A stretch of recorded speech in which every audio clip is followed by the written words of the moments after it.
and welcome to another video. We've got an exciting one lined up for you. This one's going to start with the feeling of nostalgia, but trust me, it might just get a bit too dark really soon. I'm just going to start right away. Alright, so first I want you to think about the Teenage Mutant Ninja Turtles. Goofy? Sure. A bunch of pizza lovers? Yeah. And Cowabunga? Heck yeah. This is what made the Turtles a brand, a kid's favorite toy set, and a staple cartoon on Saturday morning. However, as far as this video goes, all of these traits of theirs will be set aside. Yeah, you heard that right. We're gonna take a look at their great run in the comics for this one. So expect some shout out to their tales from the Mirage, Image, IDW, and the Last Ronin corners of TMNT comics, and many others. And that's because, as bright as I initially described the Turtles to be, there are many dark moments from these comics that I believe might just make you want to reconsider your perception of them. You'll come across a lot of gore, a lot of violence, and a lot of brutality in these moments, which is what made me choose a few of my picks and compile them into a little list of my own to present to you 7 of the darkest moments from Teenage Mutant Ninja Turtles comics that never made it to animation. P.S. Most casual fans have never even heard of these. So anyway, let's get right into it. Here we go.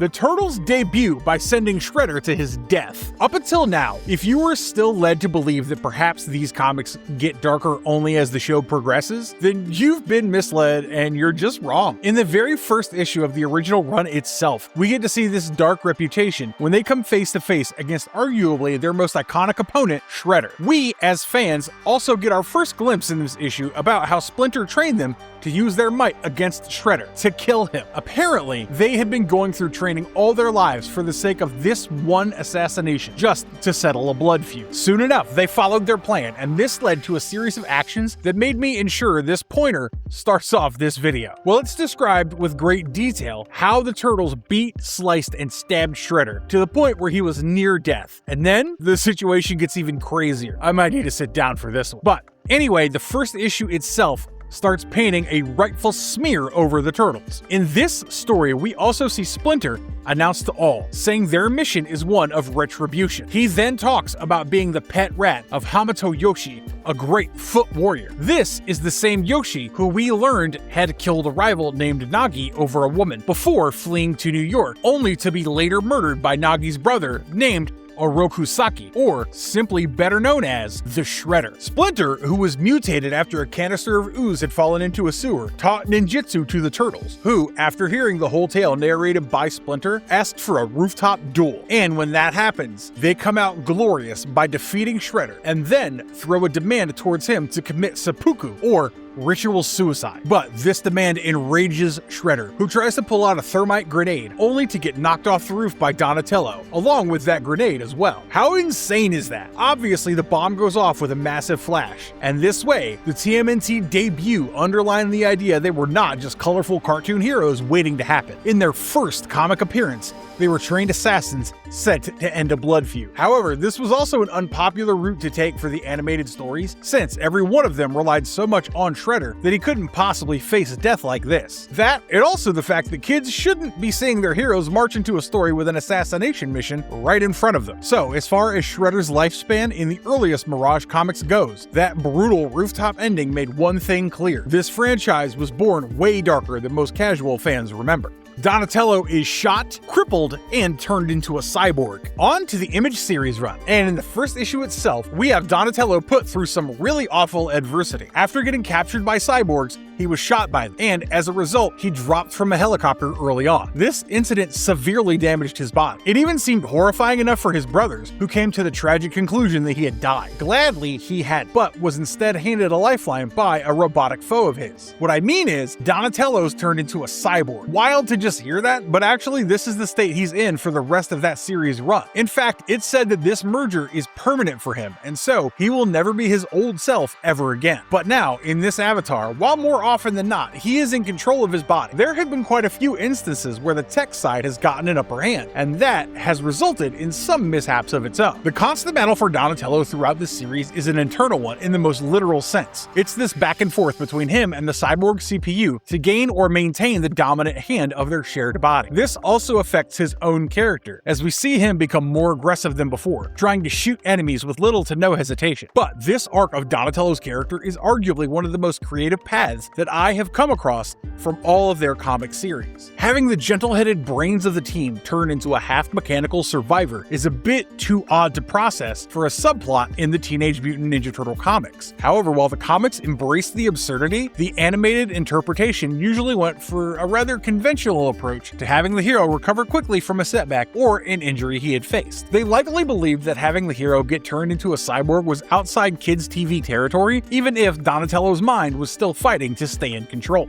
Raphael's face gets horrifically disfigured. Continuing with our Image Comics run, this one's a bit similar to my previous point with the path it takes, but it's on a different branch, so to speak. Now, if we had a bizarre turn of events earlier with Donatello, here it's just brutal gore, and that too with quite the detailing behind it. While traditionally they kept a distance from super gory visuals, the first issue of the same run happened to simply toss that restraint out the window. Raphael, one of the main turtles, engages in a fight with the cyborgs after Donatello is shot. In a scene in the lair, he decides to bring an end to a dismembered cyborg body that was still somehow alive, and in fact pleads with Raphael not to attack, but we know Raphael, and he went ahead regardless of that and attacked him. But right then, he gets quite literally blasted in the face. Soon enough, after Leo and Mike drag him away for first aid, we're shown by the panel that half of his face has been burned and melted. And this surely didn't look like a one-off injury, since he was forced to wear Casey Jones' old hockey mask for the majority of the duration of that series to hide his scars. He later shifts to just a simple eye patch, but while this whole incident was extremely tragic, his snarling face soon becomes an iconic visual for his character. This injury fuels the anger in him because it never really heals properly for him, which causes him to believe his original identity has been carved away. Now, I'm sure you're smart enough to understand why none of the Teenage Mutant Ninja Turtles animated series tried going ahead with this storyline. Kids watching one of the heroes with a heavily scarred face,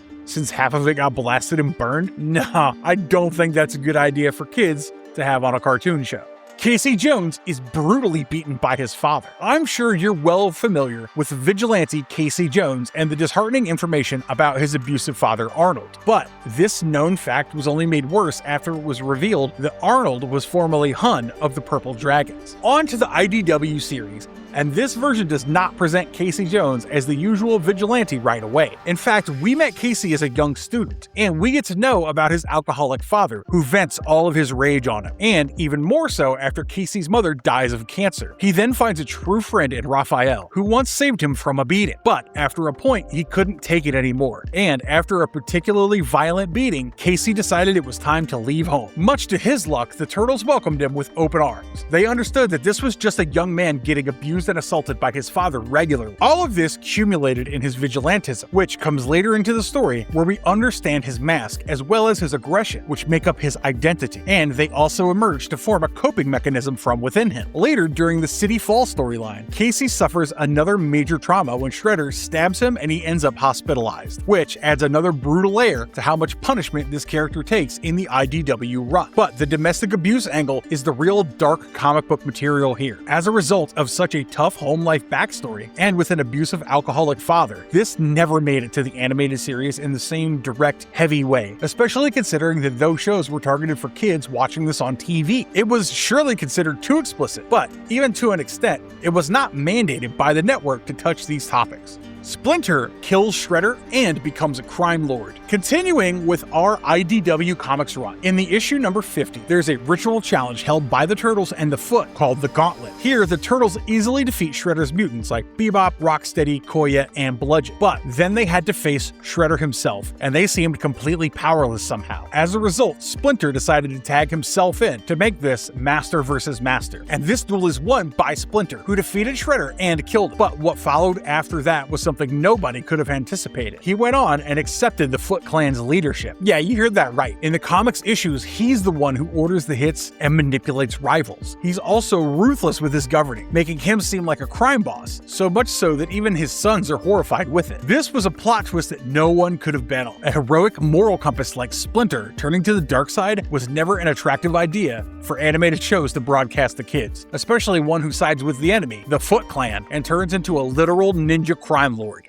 Leonardo loses a hand in the Image run. Let's get back to the Image comic series. because this run clearly had no interest in letting the Turtles stay safe, clean, or toy shelf friendly. If Donatello being turned into a cyborg and Raphael getting his face horribly disfigured weren't enough, Leonardo also gets one of the most shocking body horror injuries in TMNT comics. During an encounter with King Komodo, Leonardo loses his left hand after King Komodo bites it off. And I don't mean a tiny injury that gets healed by the next chapter. I mean a permanent, brutal, character-altering wound that changes how he looks and fights. For a character who's usually treated as the composed warrior, the clean leader, and the most disciplined brother, this was a disturbing visual shift. Leonardo's identity is built around control, swordsmanship, and precision, and the Image run attacks that identity in the most direct way possible. Later, Donatello tries to help him with a cybernetic replacement, but Leonardo doesn't simply become some clean superhero version of himself again. He struggles with the change, and eventually prefers a more brutal-looking solution, involving a steel cap with a retractable blade. That detail alone tells you how different this comic run was from the animated version. This was not a cute injury of the week story. This was the Turtles being permanently damaged physically and psychologically across the run. Now, just imagine pitching this to a kid's animated series. Donatello's half machine, Raphael's face is scarred, and Leonardo loses a hand. That is not Saturday morning cartoon territory. That's almost post-apocalyptic superhero body horror. The Image run basically asks what would happen if the Turtles were treated like warriors who could actually lose parts of themselves in battle. And that's exactly why this moment never properly made it to animation.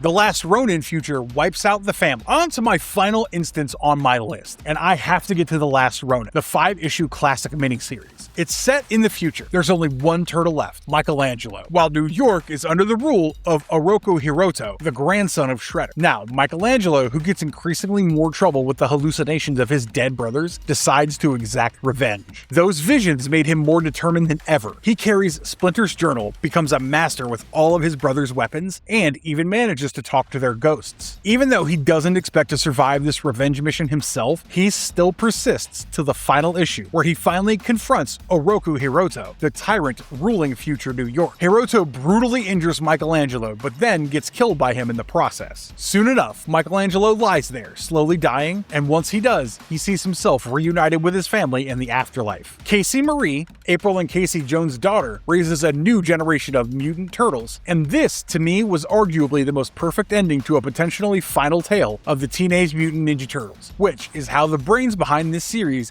Eastman and Laird, had once imagined the idea in its earliest form. The most interesting creative decision from this run was Michelangelo, the happy-go-lucky party dude who ends up becoming the surviving warrior of the Turtles. This was what the writer of this run, Tom Waltz, also believed nobody would expect from Michelangelo, but rather from Raphael or Leonardo, or even a techie like Donnie to an extent. So, Michelangelo's pursuit for revenge was felt even more personally, because now he had to step back and be the determined warrior for the sake of the legacy of the Turtles. That being said, now onto the animation sphere, and here, killing one turtle was already controversial enough, as we get to know later. But then we have the Last Ronin series with 3 brothers out of the 4 killed. No way this was ever going to get repackaged into something to be broadcast for kids to watch on their TVs. And that's our video. I hope you had a great time, as I brought you my personal picks of the darkest moments from Teenage Mutant Ninja Turtles comics that never made their way to any of the animated series. Who would have thought that these goofy-looking, pizza-loving, mutated turtles could make TV networks go, oh, hold up. From the brutal rooftop blood feuds to face burns to domestic abuse, from getting turned into a cyborg to Leonardo losing a hand to an entire future where almost the whole family's wiped out. All of that and much more that we came across in this video made us truly believe what the comics had to offer, which was everything to make you feel the lives of these turtles. So if the animated series made you want to buy merchandise, the comics made you understand a lifetime of war and the real cost of it suffered by these turtles. Now, if you enjoyed this video, like it, share it with your friends, and let us know your favorite stories of the Turtles down in the comments below. Finally, please subscribe to Marvelous Videos for more content. Until next time, take care, ciao, and as always, stay marvelous.